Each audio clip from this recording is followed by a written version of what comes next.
దోస్తులు అందరు ఎట్లు మరి మంచిగా ఉన్నారులే. ఇవాళ అయితే నేను అందరికీ ఆరోగ్యానికి చాలా ఉపయోగపడేటువంటి ఈ యొక్క ఎర్రగలిజేరు కూరతో మీ ముందుకు వచ్చాను. ఈ యొక్క ఎర్రగలిజేరు అనేటువంటిది మనకి పునర్నవ అని కూడా అంటారు. ఈ యొక్క ఎర్రగలిజేరు అనేటువంటిది రెండు రకాలు ఉంటుంది. ఒకటి తెల్లది ఉంటుంది, ఒకటి ఎర్రది ఉంటుంది. మన దగ్గర అయితే ఎర్రది వచ్చింది. నేను మన మిద్దె తోటలో ఉన్నటువంటి మొక్కను చాలాసార్లు చూపించా కదా, నాకు అది గలిజేరేనా కాదా అని చాలాసార్లు డౌట్ వస్తే చాలా వీడియోలు అడిగాక చాలామంది చెప్పారు, అవునమ్మా అది గలిజేరే, అది ఎర్ర గలిజేరు మంచిది అని చెప్పారు. చెప్పాక నేనైతే ఈరోజు తీసుకొచ్చి దీంతో పప్పులో వేసి చేసే కర్రీ చాలా బాగుంది. టేస్ట్ బాగుంది అని చెప్పాకంటే అది మనకి మళ్ళీ పునర్జీవాన్ని ఇస్తుంది అనమాట. మన బాడీలో ఉన్నటువంటి ప్రతి అవయవానికి మంచి జీవాన్ని పోస్తుంది తిరిగి. అంటే మన బాడీలో ఏదైనా బాడీ పార్ట్స్లో ఏదైనా లోపం ఇన్ ద సెన్స్ ఏదైనా ప్రాబ్లం ఉన్నట్లయితే ఆ యొక్క ప్రాబ్లాన్ని సాల్వ్ చేయడానికి ఇది చాలా బాగా పనిచేస్తుంది. ముఖ్యంగా కిడ్నీస్లో స్టోన్స్ ఉన్న వాళ్ళకి కావచ్చు, ఇంకా అలా రకరకాల మన బాడీలో ఉన్నటువంటి పార్ట్స్కి ఏమైనా ప్రాబ్లం వస్తే ఇదైతే మనము అయితే పప్పులో వేసుకొని చేసుకోవచ్చు, లేదంటే టమాటా వేసుకొని కర్రీలాగా చేసుకోవచ్చు, లేదంటే కషాయంలాగా చేసుకొని తాగొచ్చు, లేదంటే దీన్ని ఎండబెట్టుకొని పొడి రూపంలో చేసుకొని వేడి నీళ్ళలో వేసుకొని ఒక స్పూను దాన్ని మరిగించుకొని తాగేసేయచ్చు. అలా డైరెక్ట్ తాగొచ్చు, లేదంటే నిమ్మరసం తేనె వేసుకొని తాగొచ్చు అనమాట. అన్ని రకాలైనటువంటి ఈ యొక్క ఉపయోగాలు అయితే ఉన్నాయి. ఇది తాగడం వల్ల మనకి ఏమేమి బెనిఫిట్స్ ఉన్నాయి అంటే, ఇప్పుడు దీని పేరేమనుకున్నాం మనము, పునర్నవ అన్నాం. పునర్నవ అంటే మనకి తిరిగి పునర్జీవితాన్ని ఇస్తుంది. అంటే మనకి ఫర్ ఎగ్జాంపుల్ ఏదైనా బాడీ పార్ట్స్కి ఏదైనా ప్రాబ్లం వచ్చిందనుకోండి, అది తిరిగి మళ్ళీ కోలుకొని దాని యొక్క సేమ్ పొజిషన్కి రావాలి అంటే ఇది చాలా బాగా పనిచేస్తుంది. ఇది ఆయుర్వేదిక్ మెడిసిన్స్లో చాలా బాగా ఉపయోగపడుతుంది. తర్వాత వచ్చేసి ఇది మన యొక్క ఇమ్యూనిటీ పవర్ని కూడా పెంచడానికి చాలా బాగా పనిచేస్తుంది అనమాట.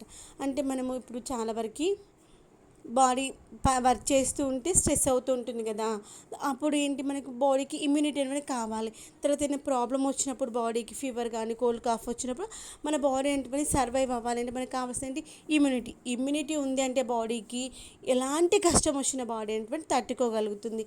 అలాంటి ఈ యొక్క ఇమ్యూనిటీ ఇచ్చేటువంటి పవర్ ఈ యొక్క గలిజేరుకు ఉంది, పునర్నవాకి అయితే ఉందన్నమాట. దీన్ని మనము ఏ రూపంలో వీలైతే ఆ రూపంలో తీసుకోవచ్చు. ఇదైతే మనకి మార్కెట్లోనైతే అమ్మేటువంటి ఆకుకూరనైతే అస్సలు కాదు. ఎక్కడైనా మనకి దొరికినట్లయితే ఇది మనకి దేవుడు పంపించినటువంటి ఒక మొక్కలాగా భావించి ఆ మొక్కను తెచ్చుకుని దాంట్లో ఉన్నటువంటి సీడ్స్ తెచ్చుకొని మనం మిద్దె తోటలో వేసుకున్నాం అనుకో, ఒక్కసారి వచ్చింది అంటే ఆ యొక్క మొక్క ఎప్పుడు మనం వాడుకోవడానికి ఉపయోగపడుతుంది.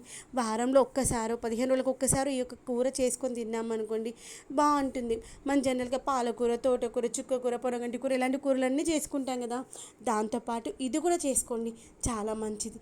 లేదు అంటే కషాయం రూపంలో కూడా చేసుకోవచ్చు అనమాట. కషాయం లాగైనా తాగొచ్చు. అయితే దీన్ని ఆకులు కట్ చేసుకొని మనం పాలకూర ఎలా చేసుకుంటామో అలా చేసుకోవచ్చు. నేనైతే ఈరోజు పప్పుకి 3 రకాల పప్పులు కలిపేసి చేశాను, చాలా బాగుంది.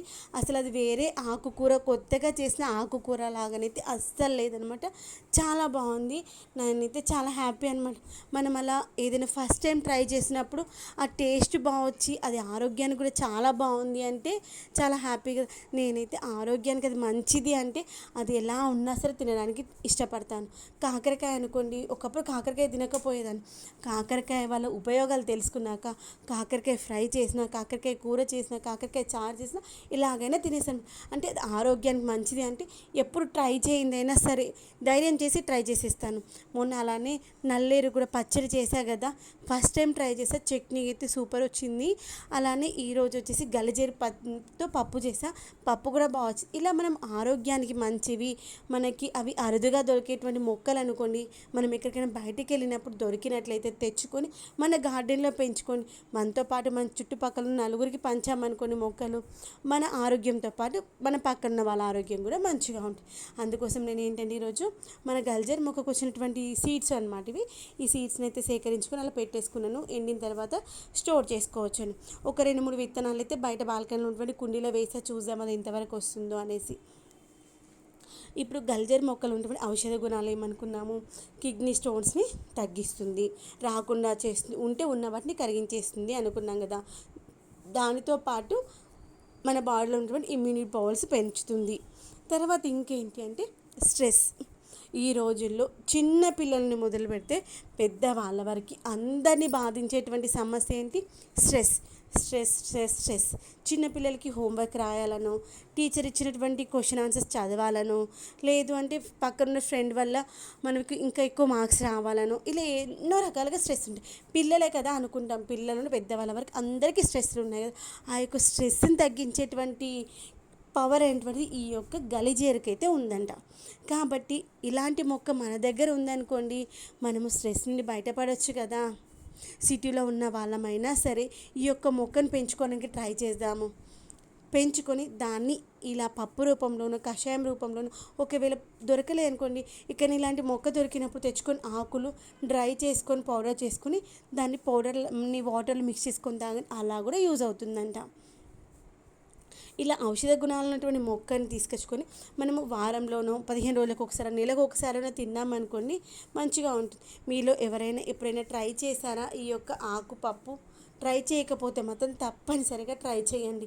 మీరు ఎక్కడికైనా వెళ్ళేటప్పుడు, ఊర్లలో వెళ్ళినప్పుడు కనిపిస్తూ ఉంటాయి కదా, అప్పుడు తెచ్చుకోండి. విత్తనాలు దొరికితే విత్తనాలు కూడా తెచ్చుకోండి. లేదు అంటే ఈ యొక్క కొమ్మతో కూడా వస్తుందేమో అనుకుంటా. కొమ్మలు అయితే కొంచెం స్ట్రాంగ్గానే ఉన్నాయి.